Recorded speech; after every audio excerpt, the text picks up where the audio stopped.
So simple tutorial. जात न पूछो साधु की, पूछ लीजिए ज्ञान। मोल करो तलवार की, पड़ी रहने दो म्यान। That means if you meet a saint or a knowledgeable person, don't ask him his caste. If you want to know anything about him, that must be his knowledge. In the same way, you should bargain for the sword which has a value and not the sheath. मोल करो तलवार की, पड़ी रहने दो म्यान. I hope you understood what Kabir Das ji wants to say. I read this couplet during my school days and still remember it. Good morning students, welcome to SST So Simple tutorial. My dear students, in the previous class we read about the caste system in India and the factors that have contributed to bring some changes in the caste system in recent decades. Today we will discuss two small topics. First, caste in politics and then politics in caste. Dear students, we read about the caste. Okay, then what is casteism? Casteism is based on the belief that caste is the sole basis of social community. That means a casteist believes that people belonging to the same caste belong to a natural social community and have the same interests which they do not share with other castes.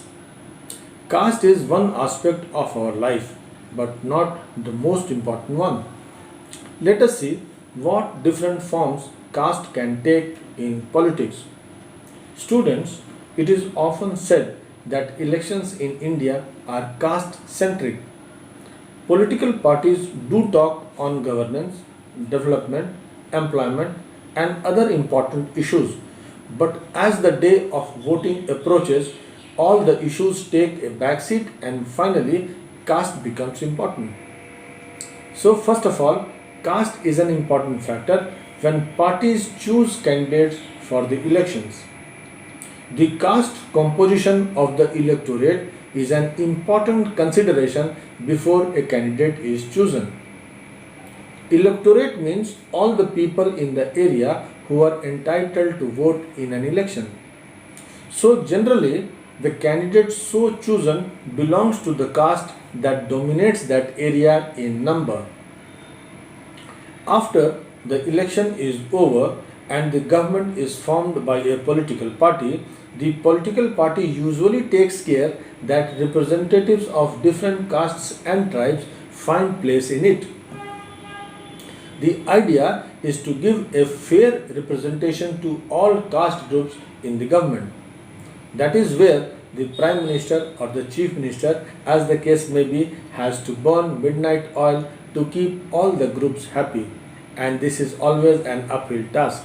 Since no political parties and candidates want to lose elections, they raise caste issue to reap maximum advantage from it during the election campaigns.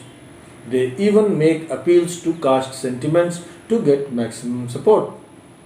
If you look around, you will find that some political parties serve as the representatives of some particular caste and favor them. Nowadays, voters are politically more conscious. They are aware of their rights. They are aware of the principle of one person, one vote or the universal adult franchise. They know the importance of their vote. So the political parties have to make all out efforts to mobilize them in their favor. After having discussed all these points, my dear students, anyone can get an impression that elections are all about caste and nothing else. Is it not? But this is not so. This would become clear in the following discussions. See, no parliamentary constituency has a clear majority of any one caste. Voters belong to many castes. It is a mixed bag. So, political parties can't win elections by depending on the votes of one particular caste only. They have to win the confidence of more than one caste. Sometimes, some caste is tagged as a vote bank of a political party. That does not mean that all the voters of that caste vote for that party. All voters of a single caste never vote for the same party. Now consider the first point again, where we started our discussion. Parties nominate candidates keeping in mind the caste composition of the electorate. In such case, think what will happen if most of the political parties nominate candidates from the same caste group. What would happen to the strategy of choosing the candidate from that particular caste?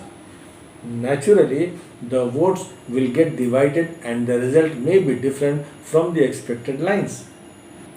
There is one more important point to understand. If all castes and communities cast their vote to a fixed candidate or party, why do the ruling party and the sitting MPs frequently lose elections?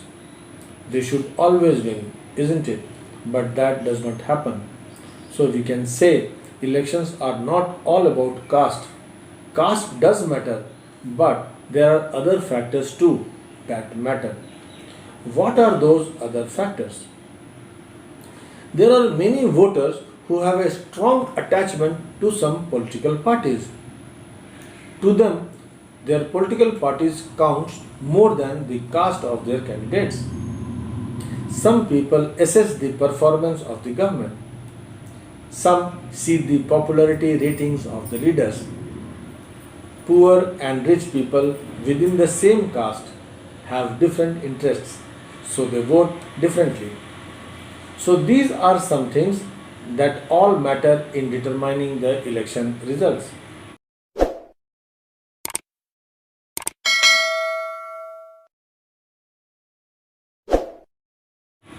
Let us now discuss the second topic, politics in caste. So far, we read what caste does to politics.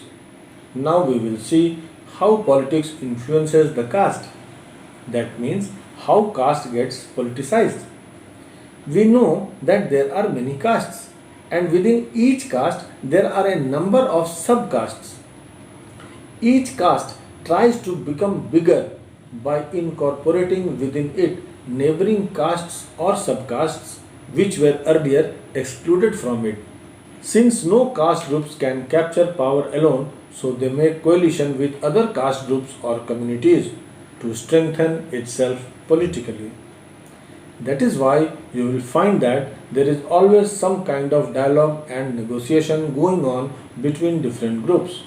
New kinds of caste groups have also come up in the political arena, like forward caste group and backward caste group. That is all about politics in caste. Let us discuss the last topic now, advantages and disadvantages of the political expression of caste differences. The first advantage, it gives disadvantaged communities the space to demand their share of power and decision making. In this sense, caste politics has helped people from the Dalits and the OBC castes to gain better access to decision making. Second one, several political and non-political organizations are taking up the issue to end caste discrimination. They have been demanding for more dignity and more access to land, resources and opportunities for some castes. Now, disadvantages.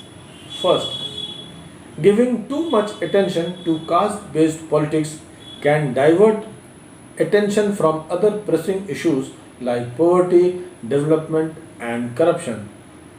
Second, caste may lead to tension, conflict and even violence. Thus, it may disrupt social harmony. That is all about this lesson, students. Students, you should be able to answer these questions now. 1. Caste system is still prevalent in the Indian society. Suggest any one measure to abolish it. This is 1 mark question that came in 2020. Question number 2. How can caste take various forms in politics? Explain with examples. This has come as a 3 mark question in 2019. Question number 3. Caste alone cannot determine election results in India. Explain. 4. In what ways politics influence the caste system? 5. Mention the positive role of caste in politics. Dear students, let me stop here now.